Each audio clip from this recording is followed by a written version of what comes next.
श्री राम।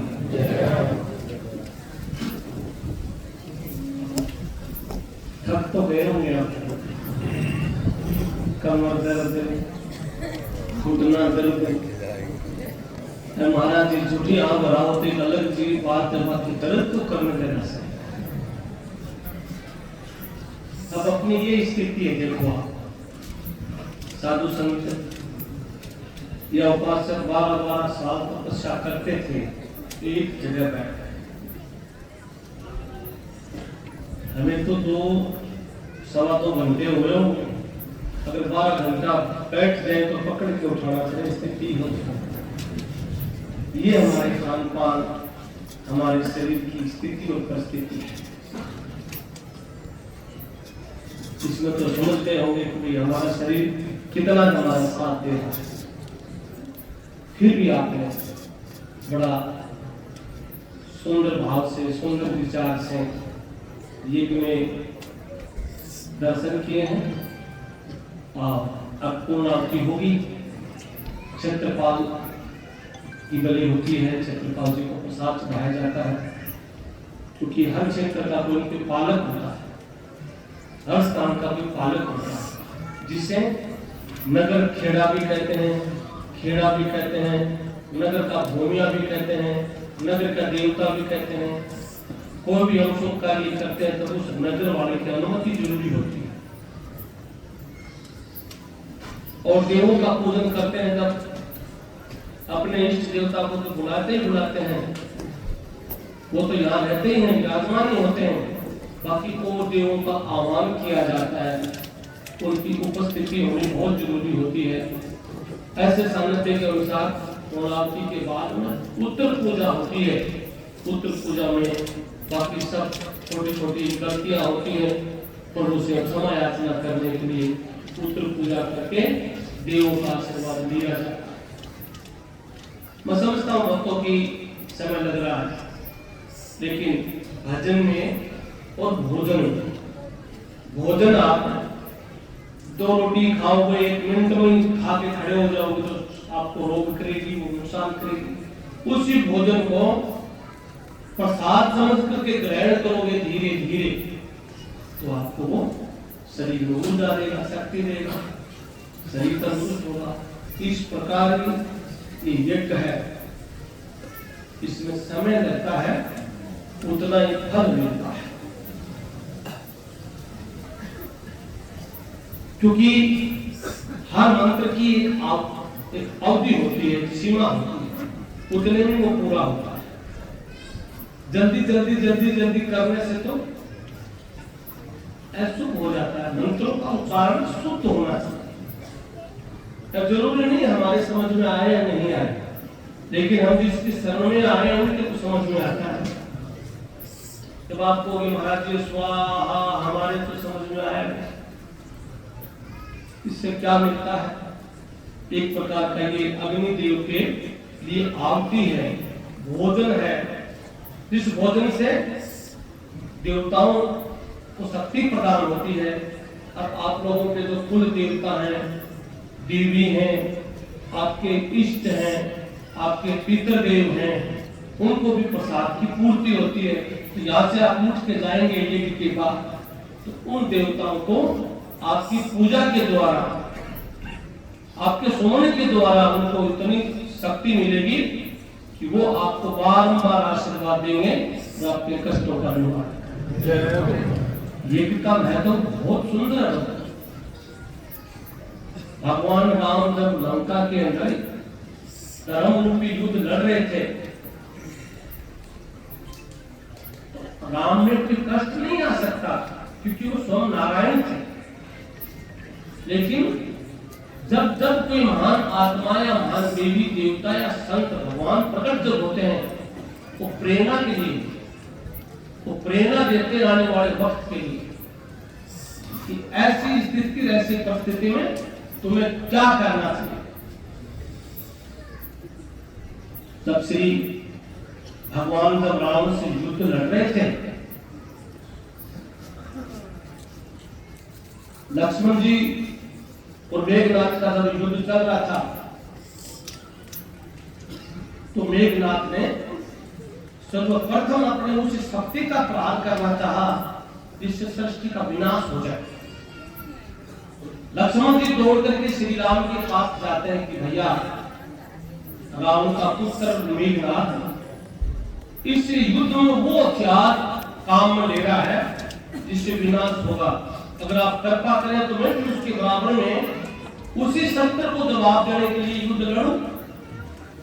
तो राम ने क्या कहा कि वो मर्यादित नहीं है, इससे निर्दोष लोगों को दंड मिलेगा।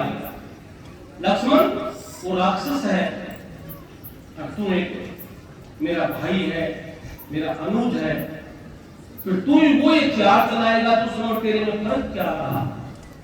वीरों की भांति लड़ो लेकिन मर्यादित रखो। मेघनाथ ने वो अस्त्र शस्त्र चलाए लेकिन भगवान राम ने लक्ष्मण जी को मना कर दिया, इनसे निर्दोष लोग मरेंगे, आपको ये शक्ति काम में नहीं रही है।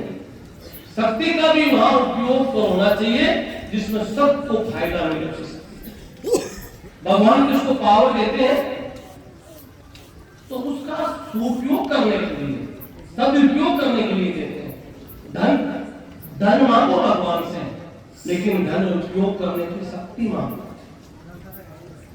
संतान मांगो प्रभु से, लेकिन संतान मांगने से पहले संतान को हम संस्कार दे सकें ऐसा आशीर्वाद मांगो। मेरे शब्द नहीं है, उस रामायण में भगवान श्री राम के शब्द। इनमें आपको अच्छा लगे तो आप भी मांगो, क्या दिक्कत है। संतान मांगो, धन मांगो, शक्ति मांगो, भक्ति मांगो, लेकिन उसका उपयोग सही होना चाहिए। लक्ष्मण जी मूर्छित हुए। जो श्री प्रभु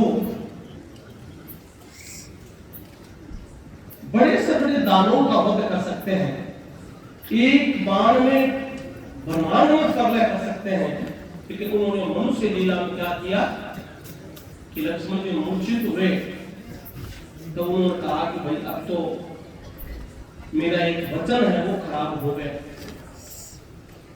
चारों तरफ हाहाकार मचा हुआ था, सब सेना उदास थी।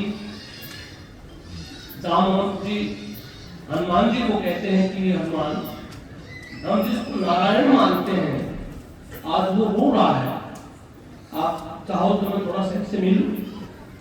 जामवंत जी जाकर के भगवान राम को कहते हैं कि प्रभु आप मुखिया हैं, आप ही ऐसे करेंगे तो फिर हमारा क्या होगा। तो उन्होंने कहा मैं इसलिए नहीं कह रहा हूं कि मैं रघुवंशी हूं, हमारे वचन सर्वे सर्वा होता है। वो वचन हमारा कौन सा है कि जब मेरी अयोध्या छूटी मुझे दुख नहीं हुआ, मुझे वनवास मिला, मुझे कोई कष्ट नहीं हुआ, और मैं वनवास में आया, पीछे से मेरे पिताजी ने प्राण त्याग दिए, मुझे वो शोक नहीं हुआ। सीता का हरण हो गया, रावण ले गया, मुझे उसका कोई दुख नहीं है। लक्ष्मण जी मूर्छित पड़ा है, ये भी मुझे दुख नहीं है। दुख इस चीज का है कि उन राक्षसों से युद्ध करके और भविष्य मेरी शरण में आ गया, और मैं शरण में आने वाले का मैंने तिलक करके ये कहा कि मैं तुझे लंका का राजा बनाता हूं, धर्म रूपी राजा। इसलिए इसको राजा नहीं बना पाऊंगा तो सबसे मेरे बड़ा दुख तो हो। दुख नहीं है मुझे अवध छूटेगा, दुख नहीं है पिता मरेगा, दुख नहीं है सिया हरेगा, दुख नहीं है लक्ष्मण मूर्छित हुए का, दुख है मुझे लंकेश कहेगा। लंकेश कह दिया मैंने उसको। जब राम जी को और मन में समझ में आ गई कहा अपन भगवान मान रहे थे, भगवान को लग नहीं रहा, क्योंकि शंका हो जाती है ना। हनुमान जी की तरफ इशारा करके कहा कि हनुमान जी क्या है, बोला ये मेरे नारायण की लीला है। तो कितना विश्वास था उसको ये मेरे नारायण की लीला है। तो उन्होंने कहा नारायण की लीला है तो ये रो किस लिए रहे हैं, इनकी आंखों में आंसू क्यों आ रहे हैं। यही तो नर लीला है, नर आया है संसार में तो ये कष्ट आते हैं तो ये लीला है। अब कौन बताएगा सजीवन मुक्ति कौन ले आएगा भाई, इसको कौन बता सकता है। बलि सिंह जिनका महाराज हमारे लंका में पैक है, हनुमान जी गए, बैठ जी सो रहे थे। हनुमान जी ने सोचा कि जगाऊंगा तो ये मना कर देगा, क्यों न घर के सही इसको उठा लेते हैं। तो किसकी जयकारे लगाए? सियावर रामचंद्र भगवान की। वो पूरा घर ही उठा लिया और उठा के घर को रामादल में रख दिया और अपनी सेना को कहा, सब बांदरों को कहा कि यहां से साइड में हो जाओ। अगर वैद उठेगा और तुम चारों तरफ बैठे दिखोगे तो ये घबरा जाएगा। सब सेना को एक साइड में करके वैद को जगाते हैं। वैद उठते हैं तो देखते हैं तो राम बैठे हैं।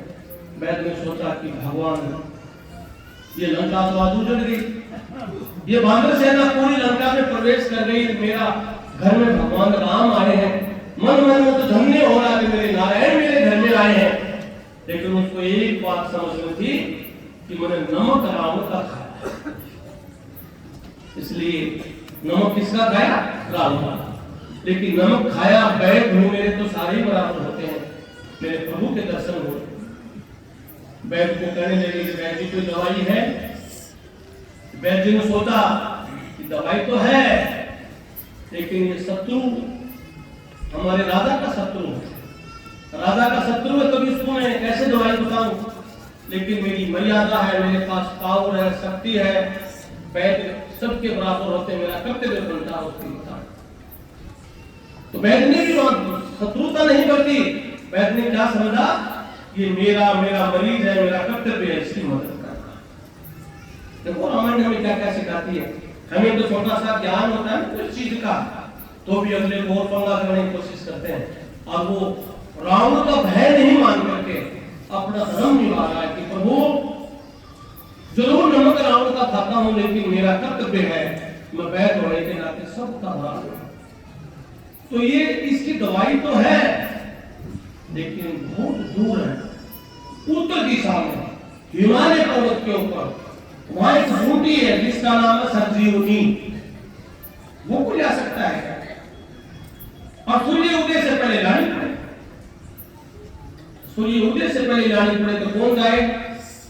दामोदर जी की तरफ हनुमान जी ने देखा तो दामोदर जी तो पहले कहते थे मैं तो बूढ़ा हूं, मेरे से काम चलेगा, क्योंकि मनोबल टूटा हुआ था।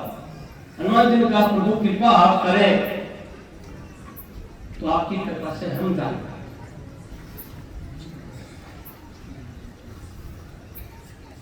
तो श्री प्रभु की कृपा से हनुमान जी महाराज गए और भक्तों सरजियों टोपी लाने के लिए जब गए तो रावण ने अपने ही राक्षसों को भेष बदल करके भेज दिया। आप अब कह रहे हो ना, ये त्रेता युग में भी ऐसा ही होता था।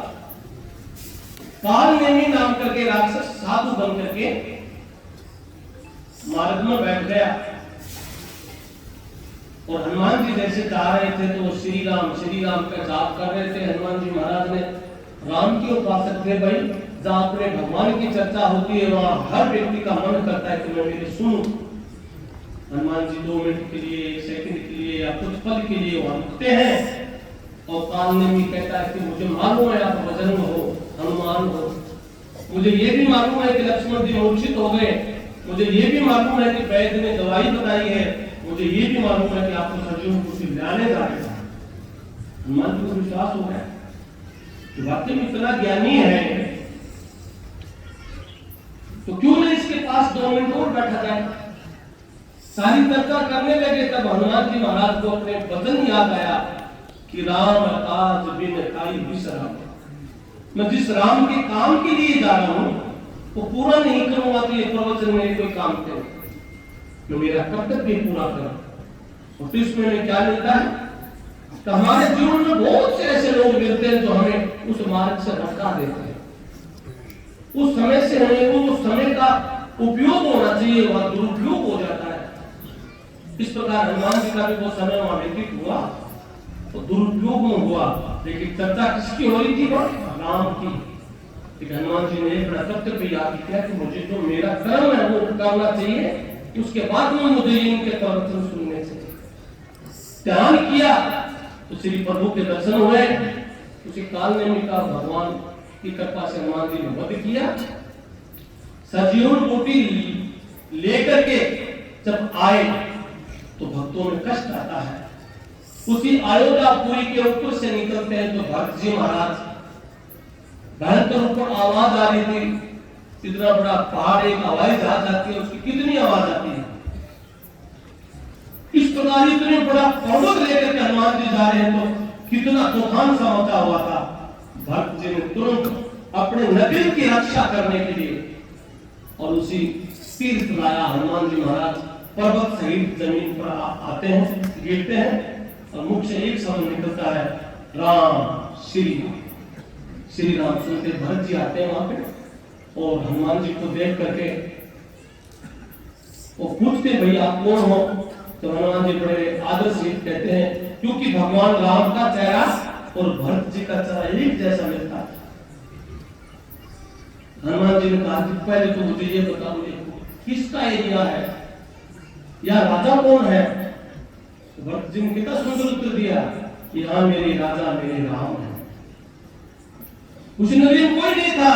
भरत जी तो बाहर पैदा कर रहे थे, राम वनवास में थे, जंगल में थे। लेकिन भरत जी ने कितना सुंदर उत्तर दिया कि यहाँ राजा राम है। राम सुनते हनुमान जी की आंख में पानी आ गया, मेरे प्रभु ये भरत जी महाराज हैं। भरत जी को प्रणाम करते हैं कि भरत जी को कहते हैं कि मैं राम का दूत हूँ। लक्ष्मण जी मूर्छित हुए हैं। भरत जी कहते हैं कि आप मेरे बाण पर बैठो, मैं पहुंचा दूंगा आपको। तो हनुमान जी कहते हैं मुझे बाण पर बैठने की जरूरत नहीं, मेरे भगवान की इतनी कृपा हुई है मेरे पे कि एक राम तो मैंने लंका में देखा है रामादन में, और एक राम मैंने अयोध्या में वो राम देखा है जो राम की खड़ा ऊपर तो राजगद्दी पर बिठा रखा है और नगरी के बाहर एक सेवक की तरह जनता की सेवा कर। मैं धन्य हो गया। उधर से सूर्य उदय न हो जाए तो भक्तों हनुमान जी महाराज का जीवन मूर्ति लाकर के और बैठ जी वो मूर्ति घोटते हैं और लक्ष्मण जी के प्राण बचते हैं, उठते हैं। इसका क्या उत्तर होता है? अगर भगवान राम चाहते तो एक मिट्टी उठा करके लक्ष्मण जी के लगा देते तो वो खड़े हो जाते।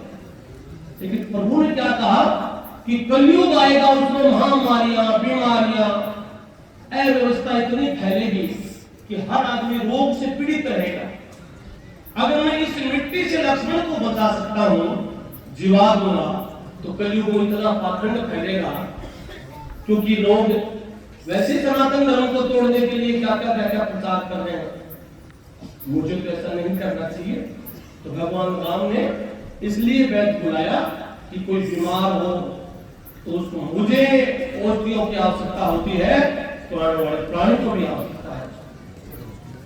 वो तो रामायण हमें समाज चलाने का उपदेश के साथ साथ में वो संस्कार प्रदान भी करती है जो जिससे भाई भाई से प्रेम। आज तो 2 फुट जमीन के लिए भाइयों के मर्डर होता, परिवार की अव्यवस्था के कारण लोग सुसाइड कर लेते हैं।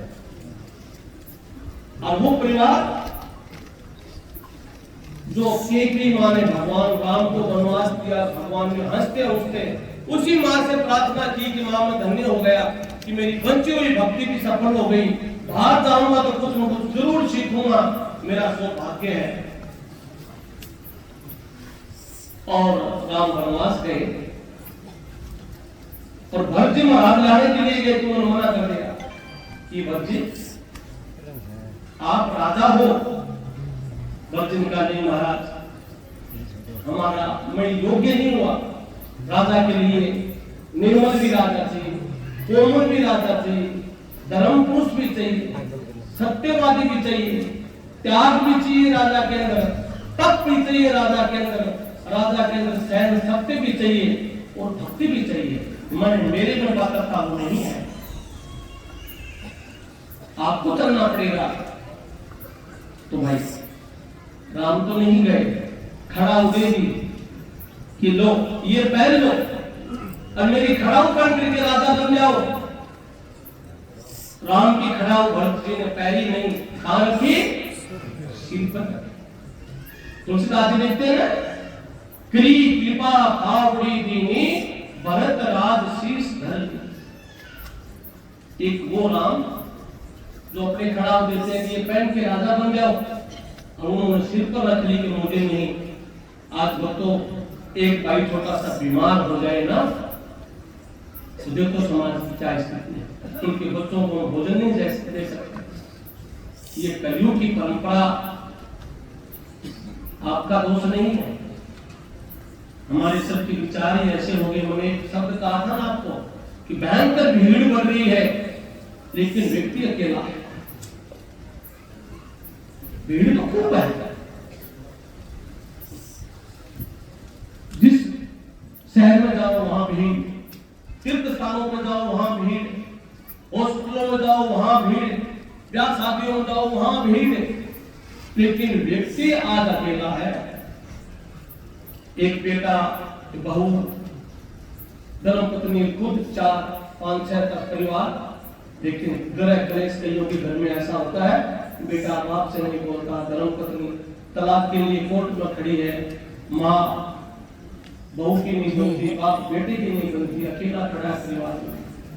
मकान 10 हो गए, आदमी 4, चारों में मन मोटा, तो कईयों ने पैर पसार रखे भाई। इसलिए मैं कहता हूँ भगवान से ऐसी प्रार्थना करो कि प्रभु हमें भी भीड़ का पाठ पढ़ाए, अकेले रहने का आशीर्वाद दे।